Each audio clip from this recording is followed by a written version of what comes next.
আসসালামু আলাইকুম। একটা প্রশ্ন রিসেন্টলি আমরা বারবারই পাচ্ছি। সেটা হচ্ছে জাতীয় বিশ্ববিদ্যালয়ের অনার্স ৩য় বর্ষের পরীক্ষার ফলাফল কবে নাগাদ প্রকাশ হবে? সুপ্রিয় শিক্ষার্থী বন্ধুরা, ভিডিও শুরুতেই একদম স্পষ্ট করে দেই।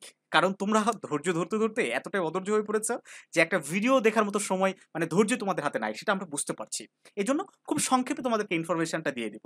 অনার্স ৩য় বর্ষের রেজাল্ট একদম রেডি আছে। যেকোনো সময় প্রকাশ হতে পারে। আজকে বৃহস্পতিবার না? আমি যে মুহূর্তে ভিডিওটা করছি, এই ভিডিও করার পরপরও হয়তো তোমাদের রেজাল্টটা প্রকাশ হতে পারে। I am not sure. বৃহস্পতিবার, শুক্রবার, শনিবার ছুটি। বাট এখানে ছুটি বলে কিছু নাই। জাতীয় বিশ্ববিদ্যালয় একটা স্বায়ত্ত শাসিত প্রতিষ্ঠান। এখানে তারা চাইলেই যেকোনো দিন যেকোনো কিছু করতে পারে। তাদের ইচ্ছা খুশি খেয়াল মতো। ঠিক আছে? এখানে কোনো ওই যে গদ-বাঁধা কোনো নিয়ম নাই যে শুক্রবারে ছুটি রাখতে হবে, শুক্রবারে কোনো কার্যক্রম করা যাবে না, শনিবারে কোনো কার্যক্রম করা যাবে না। এরকম কোনো সিস্টেম নাই। ঠিক আছে? শুক্রবারও রেজাল্ট প্রকাশ হতে পারে, শনিবারেও হতে পারে, আবার কি রবিবারেও হতে পারে। বাট এইটুকু তোমাদেরকে আমি ইনশিওর করব যে আগামী ১৭ই সেপ্টেম্বর, কত বললাম? ১৭ই সেপ্টেম্বরের আগে তোমরা 100% কেন 1000% রেজাল্ট পেয়ে যাবে। এইটুকু নিশ্চিত থাকো।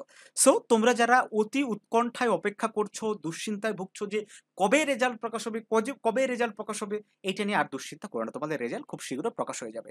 বাট তোমাদের জন্য এখন আমাদের পরামর্শ হচ্ছে, দেখো তোমার 3rd ইয়ারের রেজাল্ট কি হইছে ওইটা কি তুমি চেঞ্জ করতে পারবা? পারবা না। বাট তোমার হাতে এখনো 4th ইয়ারের রেজাল্টকে কন্ট্রোল করার মতো সময় আছে।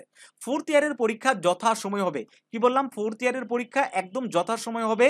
11 মাসে তোমাদের পরীক্ষাটা হবে। কয় মাসে হবে? 11 মাসে পরীক্ষা হবে। তাহলে তুমি হিসাব করে দেখো যে তোমার 3rd ইয়ারের পরীক্ষা কবে শেষ হইছে? সেখান থেকে 11 মাস হইতে আর কতটুকু সময় বাকি আছে? 4th ইয়ার তোমার জীবনের সবচেয়ে গুরুত্বপূর্ণ একটা বছর।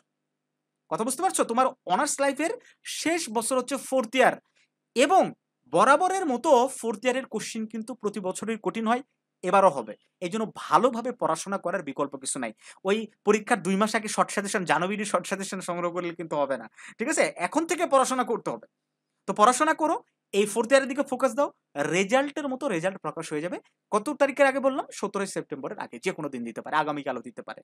তো কিভাবে রেজাল্ট চেক করতে হবে এই রিলেটেড একটা ভিডিও আমরা খুব শীঘ্রই দেব। সেটা দেখে তোমরা যখন রেজাল্ট প্রকাশিত হবে তুমি কি চেক করে নিতে পারো। তো 4th ইয়ারের আমাদের এক্সাম বেসে ভর্তি শুরু হইছে। এক্সাম বেসে মানে কি? এক্সাম বেসে আমরা একটা স্টুডেন্টকে রেগুলার পড়াশোনার মধ্যে রাখার চেষ্টা করি। একদিন পরে পরীক্ষা থাকে, আমরা সাজেশন দেই, নোটস দেই। এখানে ওইভাবে কোনো ক্লাস হয় না। বাট একটা স্টুডেন্টকে রেগুলারিটির মধ্যে রাখার জন্য এই কোর্স, এবং কোর্স ফিও একেবারে সামান্য। ঠিক আছে? মাত্র ৳৯৫০ আমরা এই কোর্স ফি রেখেছি একদম 4th ইয়ারের শেষ, পরীক্ষা শেষ না হওয়া পর্যন্ত। তো তোমরা যারা ভর্তি হতে চাও ভর্তি হয়ে যাও। একদম পরীক্ষা শেষ না হওয়া পর্যন্ত আমাদের সাথে থাকার সুযোগ পাবে। সাজেশন থেকে শুরু করে ভাইবার প্রিপারেশন সবকিছুই এই কোর্সের মধ্যে ইনক্লুডেড। তো ভালো থেকো সবাই। রেজাল্ট পাওয়া মাত্রই তো সবার আগে সঠিক তথ্য সহকারে সেটা আমরা জানিয়ে দিব। হুম? তো সাবস্ক্রাইব করতে ভুলো না কিন্তু।